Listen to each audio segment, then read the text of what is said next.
আসসালামু আলাইকুম এভরিওয়ান, কেমন আছেন সবাই? যারা আমার ভিডিওটি দেখছেন সবাইকে পবিত্র মাহে রমজানের শুভেচ্ছা জানাচ্ছি। রমজান মাস হচ্ছে সিয়াম সাধনার মাস, বরকতময় এবং রহমতের একটি মাস। তো আলহামদুলিল্লাহ, আজকে 13 রমজান পার হয়ে গেল। কার কেমন কেটেছে রমজানের এই দিনগুলো?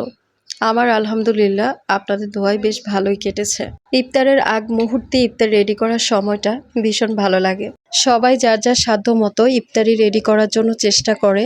যদিও সারাদিন রোজা রেখে একটু ক্লান্তি লাগে, তারপরেও আলহামদুলিল্লাহ আল্লাহর দিন আল্লাহ বেশ ভালোভাবেই নিয়ে যায়। তো এই তো আমার আজকের ইফতারি প্রায় রেডি হয়ে গিয়েছে। সালাদ, তরমুজ সবকিছুই হচ্ছে আমি কেটে ডাইনিং টেবিলের উপর রেখে দিয়েছি।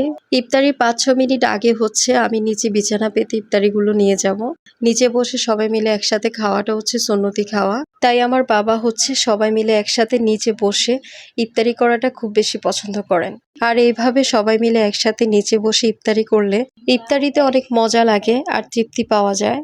তো যাই হোক, এখন ইফতারি রেডি করে সবাই মিলে হচ্ছে একসাথে বসে আজানের জন্য অপেক্ষা করছি।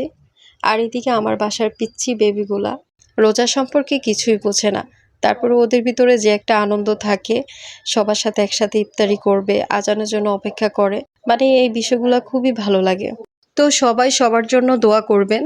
পবিত্র রমজান মাসের উসিলায় আল্লাহ সবার জীবনে ভালো কিছুই নিয়ে আসুক, এই প্রত্যাশায় শেষ করছি আমার আজকের ভিডিও। সবাই ভালো থাকবেন, সুস্থ থাকবেন। আল্লাহ হাফিজ, আসসালামু আলাইকুম।